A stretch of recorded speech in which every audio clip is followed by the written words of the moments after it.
It's December, and the rains have arrived in southern Africa.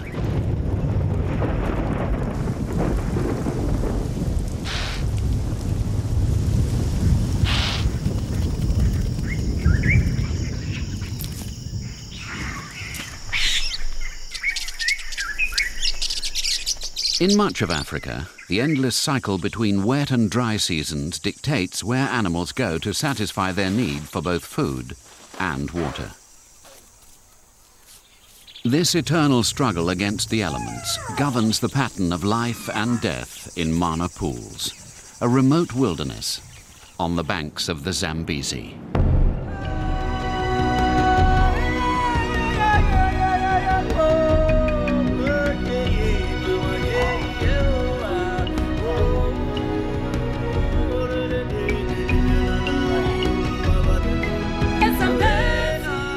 Located downstream from Victoria Falls and Lake Kariba, Mana Pools National Park is one of Zimbabwe's best-kept secrets.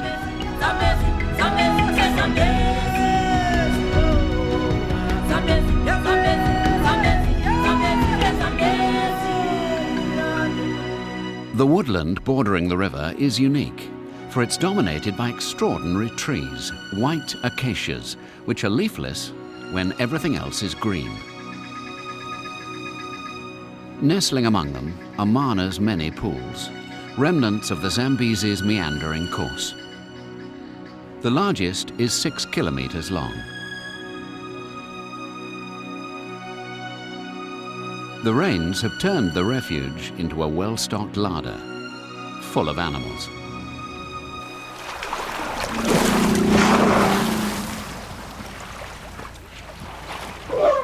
There are about 17,000 elephants in this part of Africa, but the majority spend most of the year far inland, well away from Mana and its pools. During the rainy season, numerous families of elephants, like this one, enter Mana's woodland to take advantage of the flush of nourishing foliage.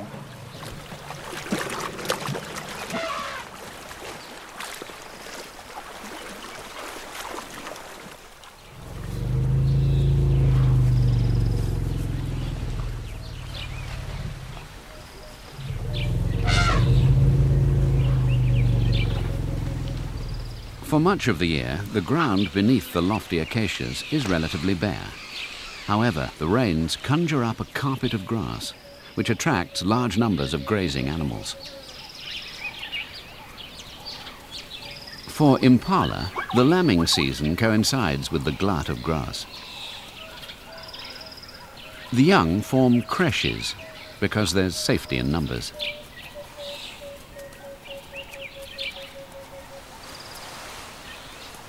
Their parents are permanently alert for the slightest signs of danger.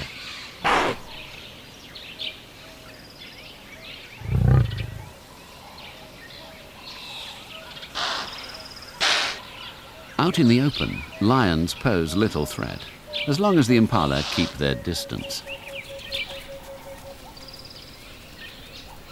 During the rains, herds of buffalo migrate into Mana for the good grazing. For a time, the tender leaves seem to be on everyone's menu. Even insects, like these beetles, join in the feast.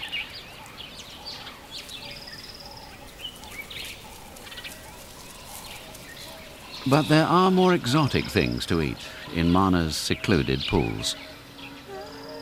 Water hyacinths smother the surface of this one.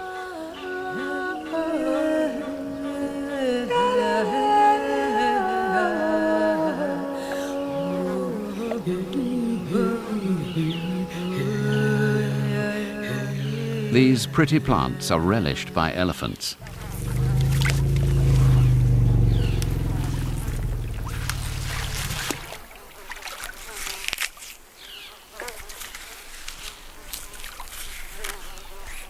Cattle egrets use the elephant as a beater for flushing out insects and frogs.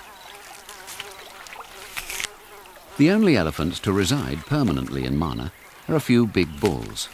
This is one of them. Much of their time is spent around the pools and the river, servicing their prodigious appetites. Baboons also have a taste for the flowers, but daren't venture too far from the bank because they don't like getting their fur wet.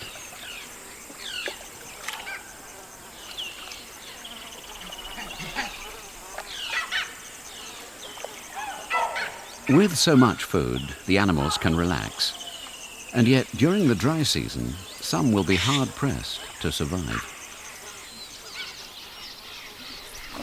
They've got big brains, and they're smart enough to manage on whatever food is available.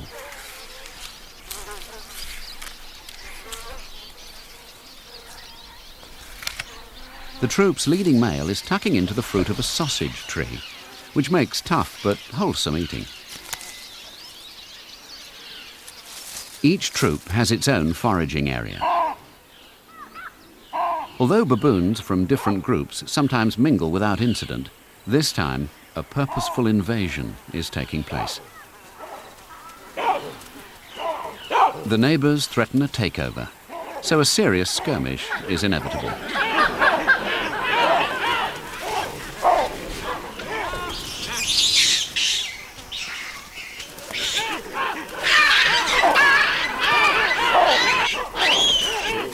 Fundamentally, this is a fight over the troops' essential food supplies. The defending baboons stand their ground, and the trespassers retire to their own part of the woods.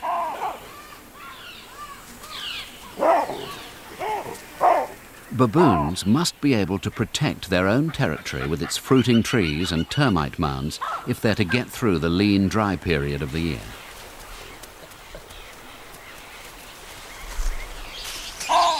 The victorious troop frequently forages along the pastures at the edge of the Zambezi, which is a haven for hippos.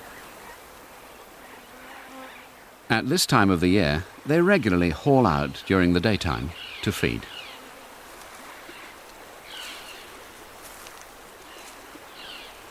The air is generally fresh, and the clouds which billow up during the afternoons protect the hippo's sensitive skin from being damaged by the sun. When finished, they can quickly return to the river.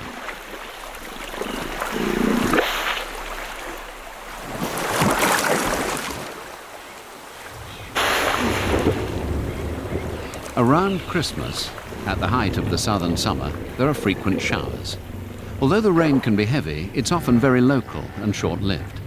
Nevertheless, it leaves the land sodden and the pools full of water. By late afternoon, the clouds usually dissipate, making way for glorious sunsets.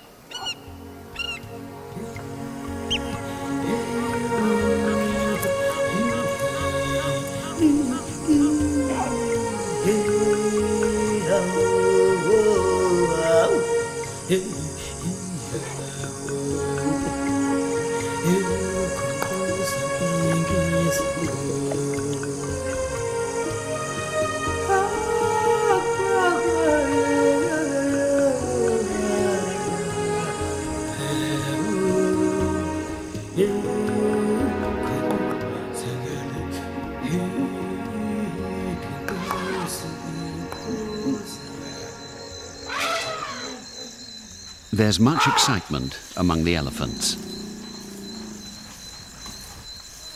A cow has just given birth, and the others close in to protect the little calf.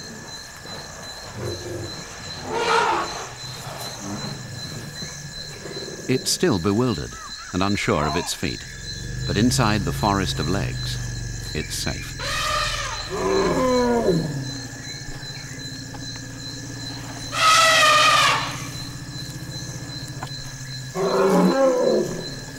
The grown-ups are encouraging it to stand.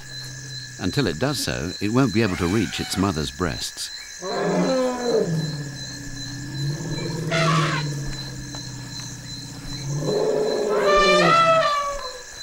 Stimulated by the cloudbursts, termites choose this night to make their nuptial flights.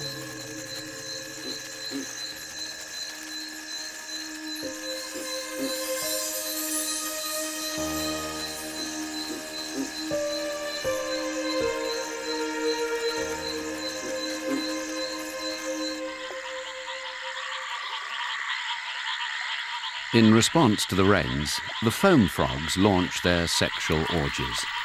Each female is joined by several smaller males which fertilize her eggs and help her make a nursery of froth.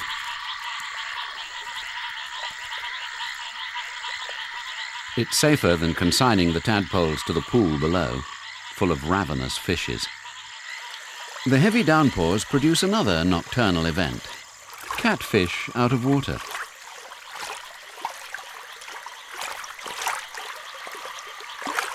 These fish were making a spawning run from the Zambezi into Mana's swollen streams, but the flash floods have suddenly subsided, leaving many of them stranded.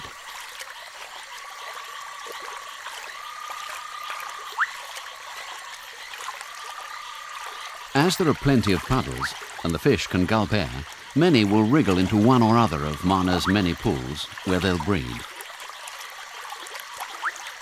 However, their long-term survival is a gamble. Most of the pools dry out when it gets hot. Most have made it into deep water by the time dawn has broken.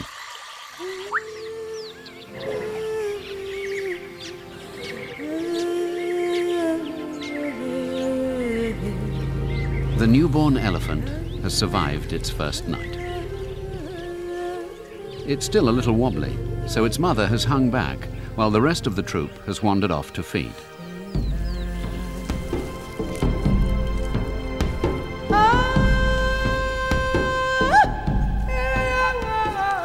Soon, all the elephant families will migrate far inland to forage, so the calf has an arduous year ahead of it.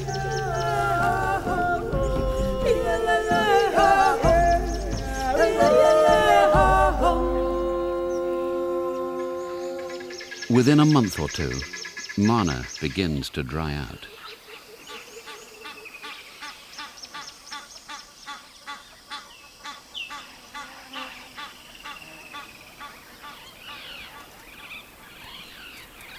The big herds have gone, and for those that remain, the daily drink is now essential, especially for impala.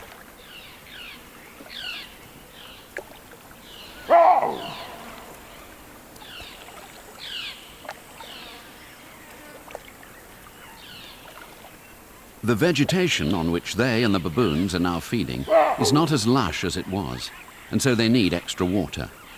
As the river is full of crocodiles, the pools seem to be a safer option as places to quench their thirst.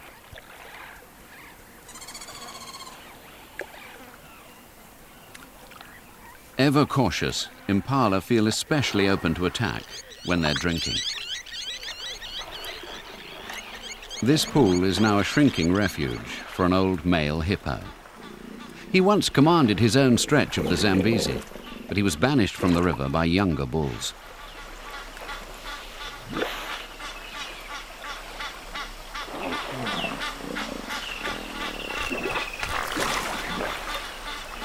Throughout the day, the pools act as fast food restaurants, busy with the comings and goings of hungry and thirsty animals.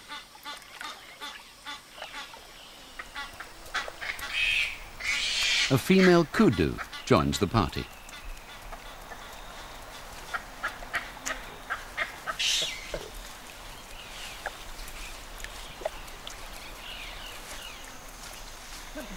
Two months previously, bull elephants waded up to their bellies in this pool to reach the water hyacinths. Now the rafts of stranded weed are food for impala. It's rush hour for Lillian's lovebirds.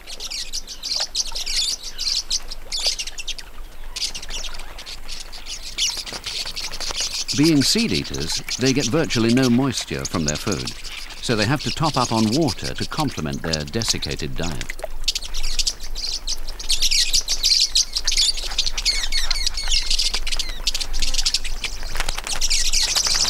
After drinking, they'll spend the rest of the day in the bush. As the dry season gets underway and foliage starts to shrivel, the curious white acacia trees burst into leaf.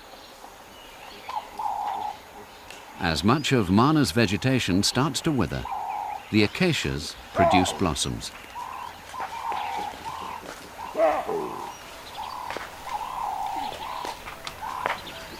But the baboons have their eyes on a different kind of tree. The Feast of Figs is their last great treat of the year. Fig trees are the last to bear fruit before the heat tightens its grip on Mana. Nothing is wasted. The climbers choose the juiciest ones. The less ripe fruit are discarded and devoured by the less enterprising animals on the ground.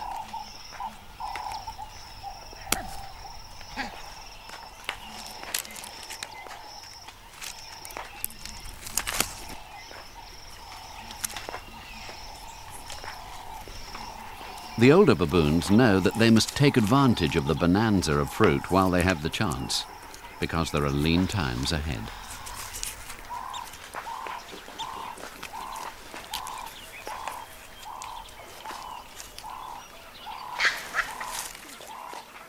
For the moment, the members of the troop are well fed and engage in social grooming, an activity which keeps even the most difficult to reach parts of their bodies clear of parasites.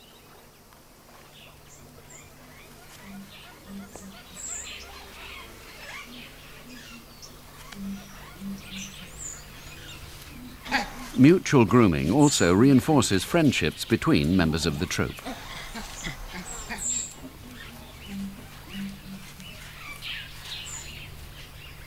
As it becomes drier, the baboons will need all their wits about them to scratch a decent living. But some creatures will do well.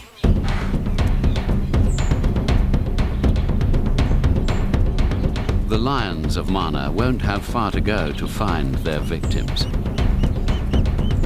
Many antelope are commuting to the waterholes, but the absence of ground cover is a problem for the hunters. These prowlers, a lioness and her adolescent son, have been well and truly spotted.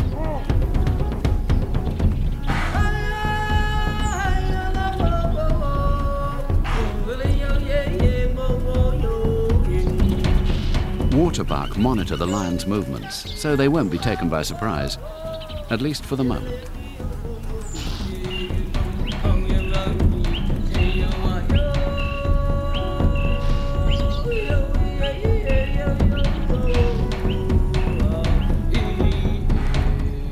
The odds will be more in the lion's favor after the sun has gone down.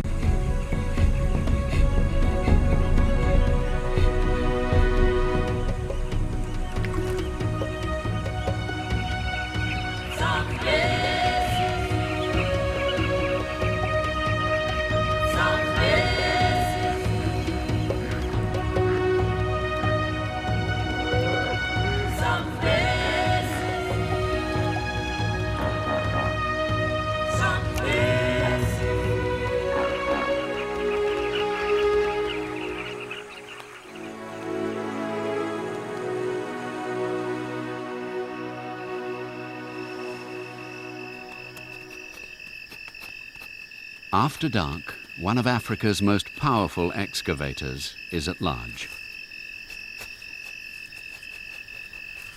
The aardvark is the only creature that can dig its way into massive termite mounds.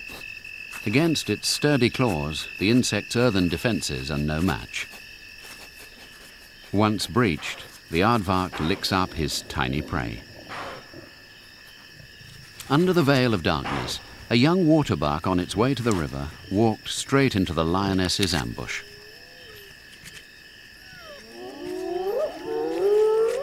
Hyenas, the lion's eternal rivals, are quickly on the scene.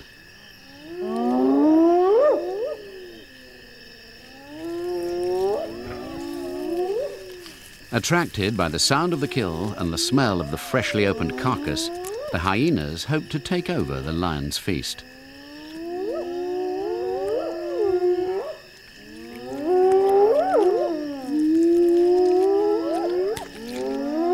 Their wailing chorus attracts reinforcements.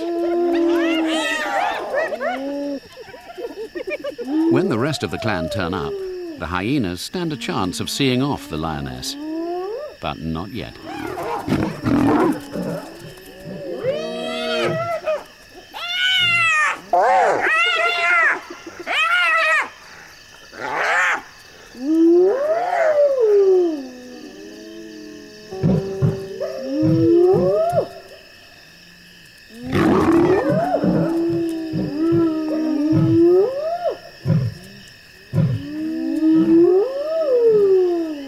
young male is attracted by the commotion. His mother is still supporting him. She kills for both of them.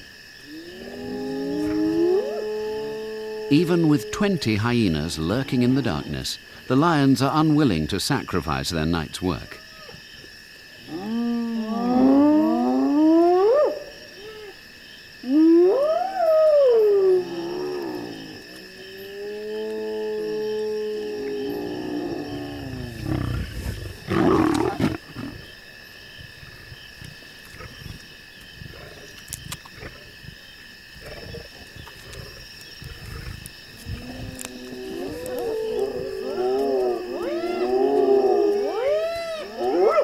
Hyenas are nothing if not patient.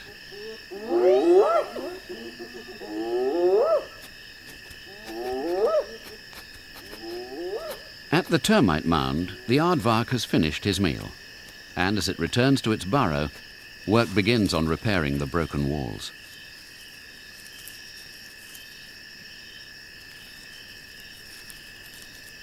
The termites plug the holes with pellets of moist clay, which set as hard as concrete.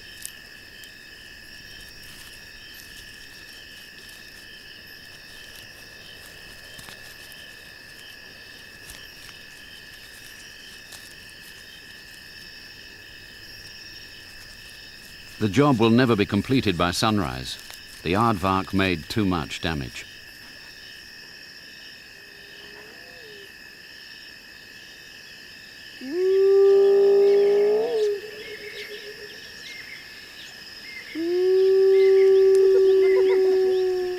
By dawn, the hyenas are still hanging on.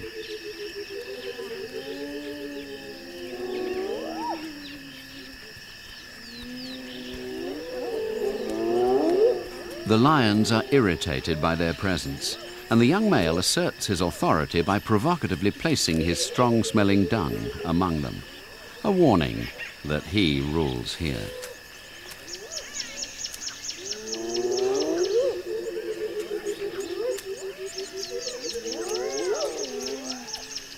The hyenas think otherwise.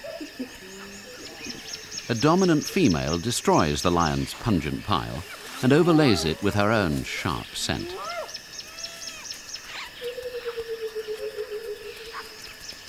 It's an insult the lions cannot ignore.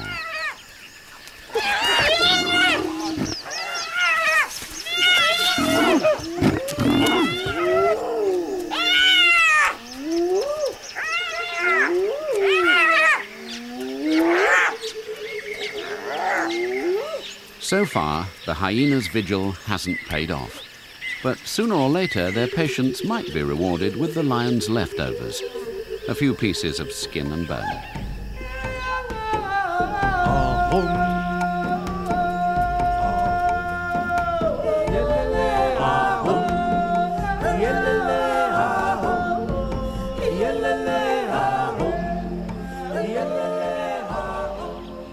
At sunrise, many animals are active before it becomes too hot. The baboons are now on meager rations and have already discovered the damaged termite mound. As some of the tiny insects are still visible, they fall prey to the baboons' nimble fingers.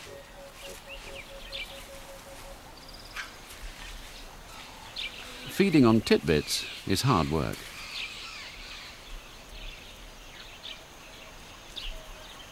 However, the exposed termites are in much greater peril from much smaller foes, Matabele ants.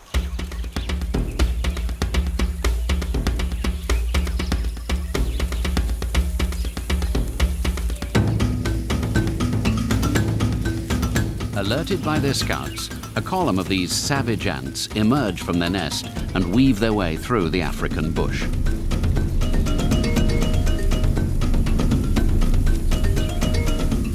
Although termites in their sealed nests are in no danger from these predatory insects, when they're exposed, they're easy prey.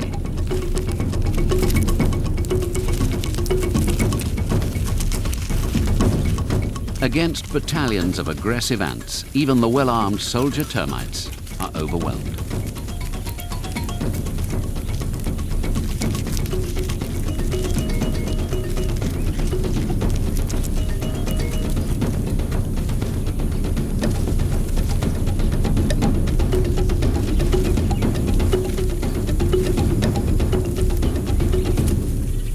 As the death toll mounts, the slaughtered termites are temporarily stockpiled behind the battlefront, leaving the warrior ants free to return to the fray.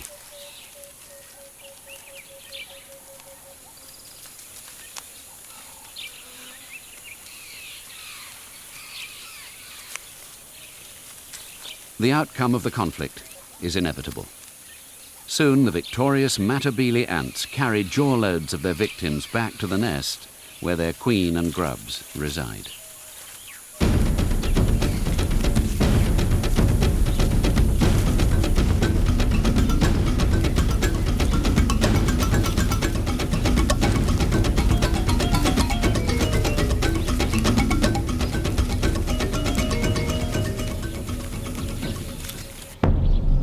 After several months, Mana continues to bake beneath the scorching sun.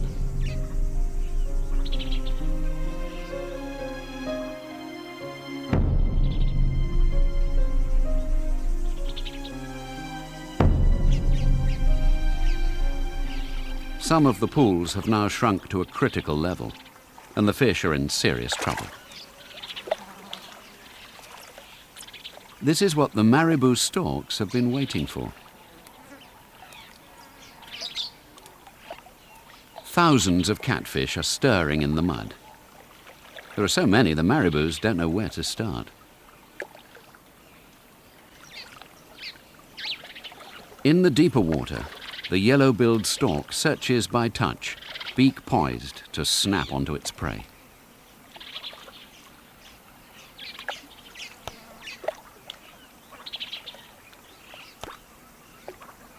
But catfish don't succumb easily. They're equipped with very effective defenses.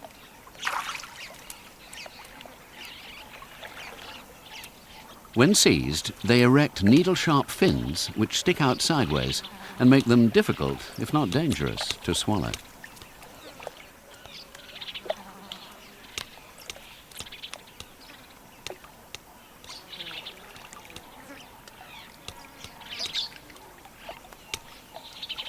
The birds learn to crush the spines or stun the fish before consuming their catch.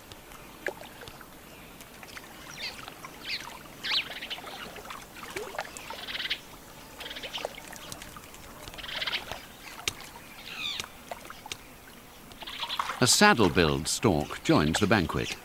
The males are the most colourful of the family. Marabous are the vultures of the stork world. They often turn up at carcasses, and they're very competitive.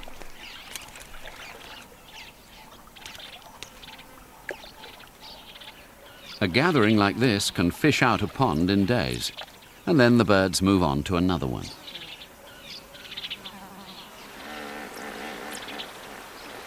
As the dry season progresses, Mana's resident bull elephants spend most of their time by the Zambezi.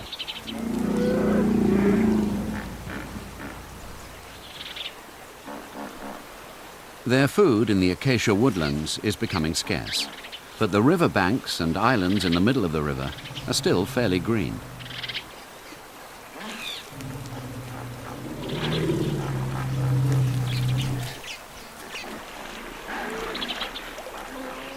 These great tuskers are big enough to wade across the channels without fear of being attacked by crocodiles.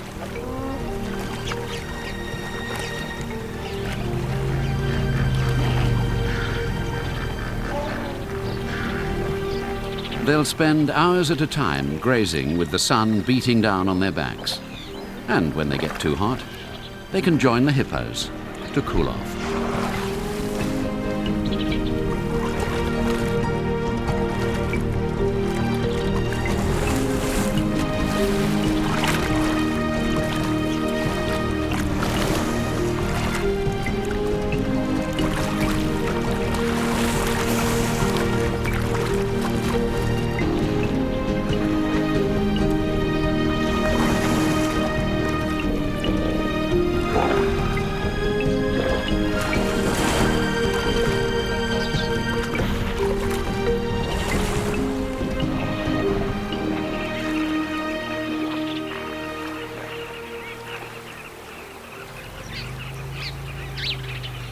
When the bulls return to the acacia woodlands, their regular route takes them close to a colony of carmine bee-eaters.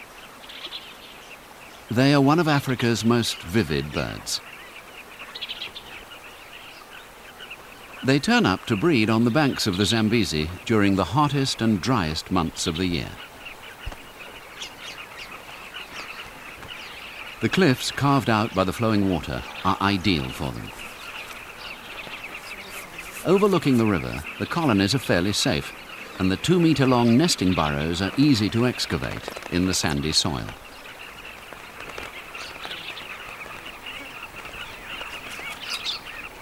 Carmine bee-eaters feed by hawking damsel and dragonflies over the river and catching insects around the animals that come to graze and drink. Fierce evaporation is daily reducing the size of Mana's inland pools. For many of the residents, including baboons, which have relatively restricted territories, the Zambezi is too far away to walk, so they rely upon their local watering hole for as long as possible to slake their thirst. The marabous have fished out most of the pools. This one has little to offer. Perhaps the last catfish. The lone bull hippo is doomed. The tepid water now hardly covers his skin.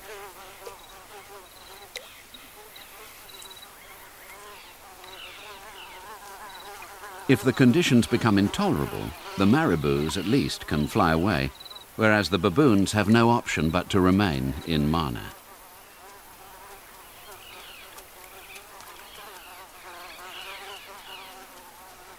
Impala become very stressed during the dry season.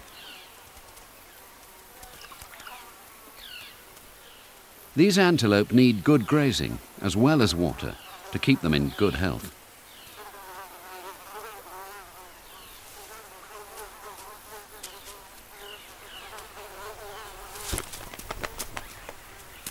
Lions always seem uncomfortable in the heat.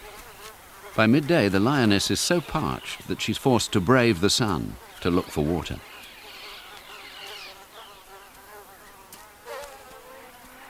The young male still trails her. They're both looking rather emaciated and are clearly finding life a struggle.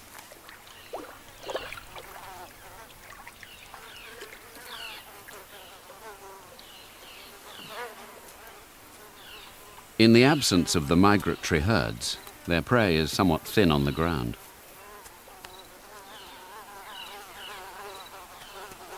Now their priority is to get out of the sun and retire to the coolest patch of shade close to the waterhole.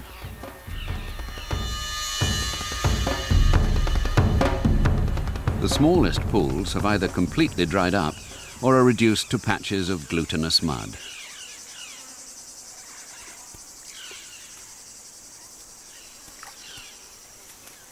This one still contains just enough liquid to attract a few African wild dogs.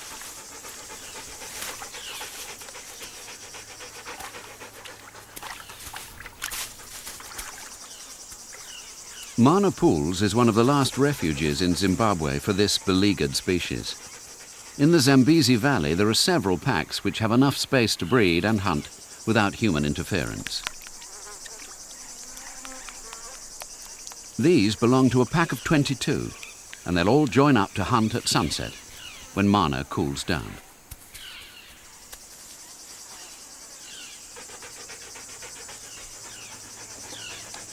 Towards the end of the dry season, Mana is at its emptiest. But the situation is about to change.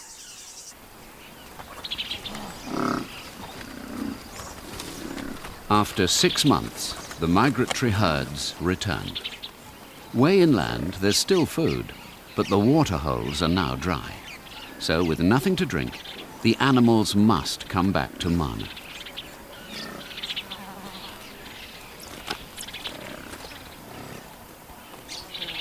After a long absence, the elephant families are back once again.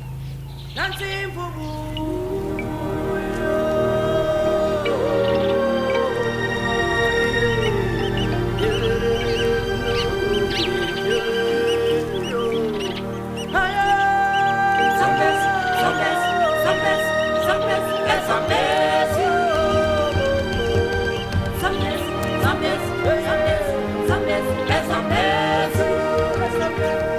After their weary trek, they're thirsty.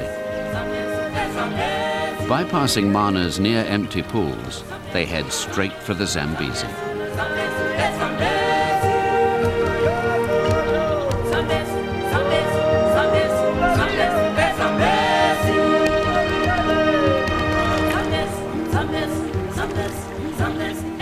In Mana, there is always water to drink for those able to commute to the river.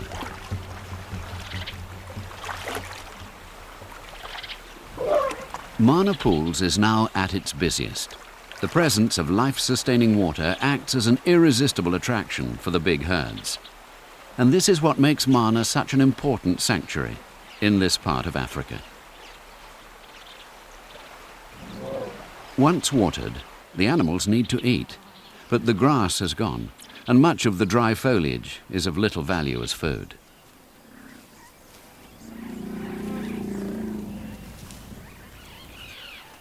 During this critical period, the white acacias come to the rescue of the hungry herds. Almost at the peak of the dry season, each tree produces about half a ton of nourishing pods. Baboons can shin up the trees, and so are among the first to benefit from the crop. However, it's Mana's mighty bull elephants which play a key role in reaping the harvest.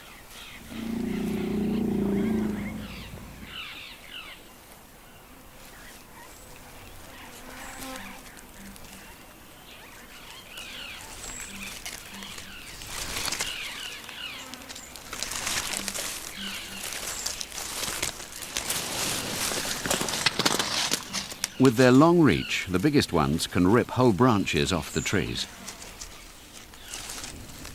Everything is eaten: leaves, pods, and twigs.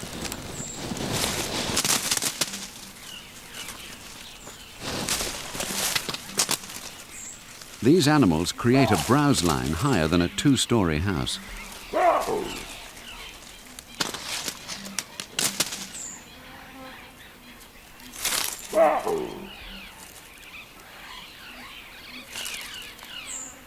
The elephants have another way of gathering pods and making them more widely available for the other inhabitants of Mana. But the baboons don't want to be in the treetops when the elephants set to work.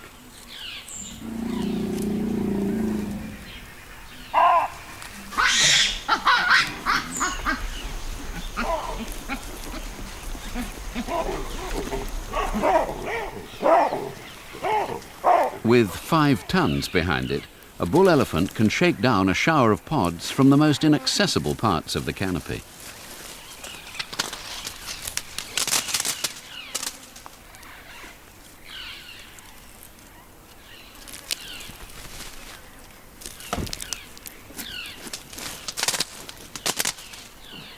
By attacking the acacias, the bulls litter the barren ground beneath the trees with tasty morsels.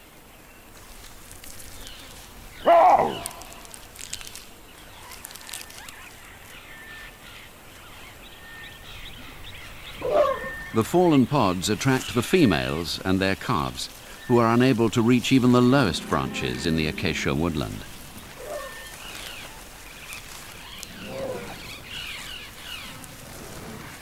It's a wonder that elephants bother with such small fare. But as the seeds inside are rich in protein, the effort of picking up pods for hours on end is worthwhile, providing enough can be consumed.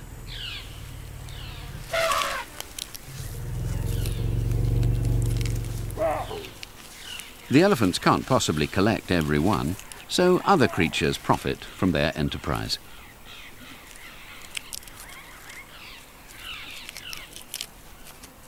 With little else to eat in the woodlands, the fruiting acacias help a whole range of animals eke out a living during the final stages of the dry season.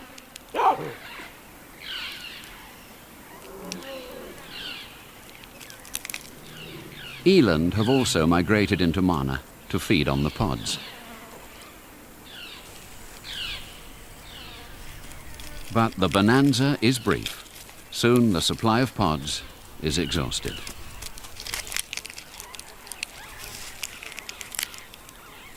Some of the seeds are even recycled. Ever resourceful, the baboons resort to sifting through elephant's dung for undigested seeds. Not exactly figs, but every digestible morsel will help them endure until the rains return. What little food is left is fast disappearing into the termites' protective tunnels. Dead wood, fallen foliage and elephant dung are all grist to the termites' mill.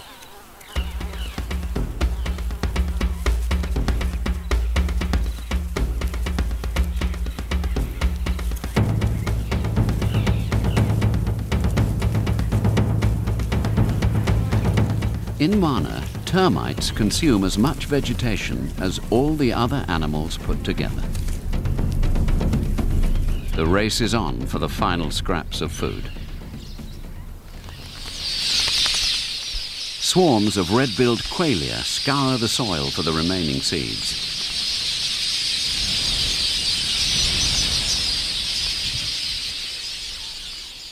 By November, Mana's cupboard is virtually bare. Beneath the acacias, thousands of hooves render the dry vegetation to dust.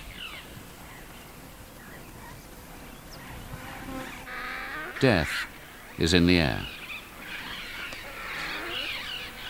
Vultures benefit from the ultimate misfortune of others. The old bull hippo has lost his fight for life. Hyenas have already ripped through the tough hide, enabling the scrum of vultures to get to work.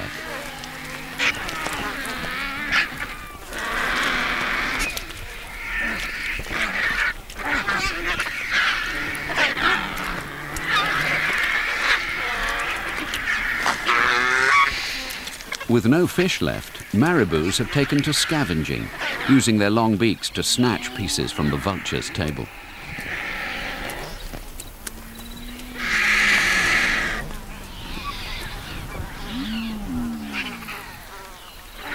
One of the hyenas returns for another bite to eat. These animals also do well when others are dying.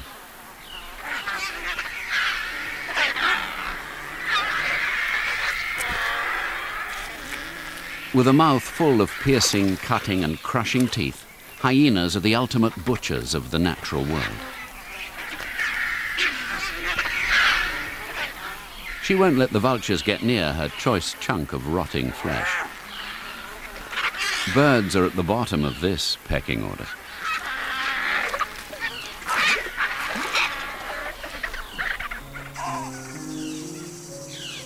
After nearly 8 months without rain, the temperature is an oppressive 45 degrees, and Mana is swathed in a sultry blue haze. To save energy, the animals are lethargic and take refuge in the shade. Far inland, there's still some fodder, but the daily journey back to drink would be beyond the animals' endurance. Faced with the dilemma between eating or drinking, access to the Zambezi wins the day.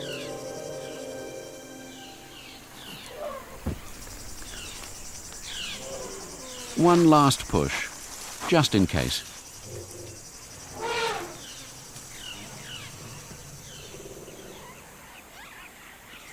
This parched basin was the abode of catfish. Hippos once wallowed here. But eventually, the suffocating heat brings salvation. Powered by the tropical sun, vigorous thermals carry the humid air aloft. A bracing wind heralds the approaching storms. At the end of November, the 4-month wet season is about to begin.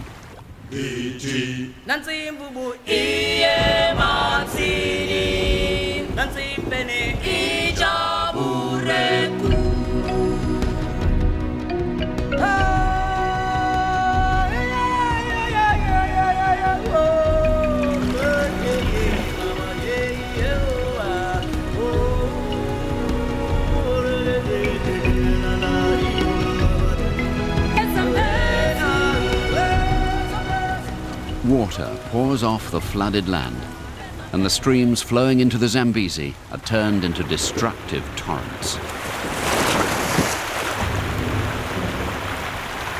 For the drenched animals, the misery will be short-lived.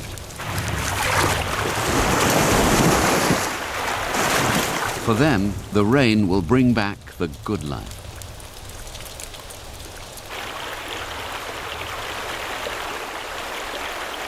This was a dry bed of scorching sand. With so much rain, the river will flow into the Zambezi for several months.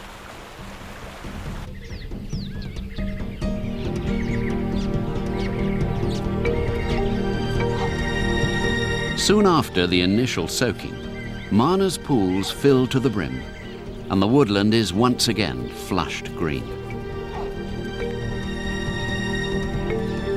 In the early morning light, Mana assumes the ambience of an African paradise. The inhabitants can now enjoy a benign period, when they have both plenty to eat and water to drink, until the dry season returns, as it surely will. And so the cycle between wet and dry continues. Each year, the passage of seasons with the alternation between feast and famine tests a new generation of animals which live in this little-known corner of Africa, in Mana Pools, on the southern bank of the Zambezi. Zambezi, Zambezi, Zambezi, Zambezi, Zambezi. Zambezi, Zambezi, Zambezi, Zambezi, Zambezi. Zambezi, Zambezi, Zambezi, Zambezi, Zambezi. Zambezi, Zambezi, Zambezi, Zambezi, Zambezi. Zambezi, Zambezi, Zambezi, Zambezi, Zambezi. Zambezi, Zambezi, Zambezi, Zambezi, Zambezi.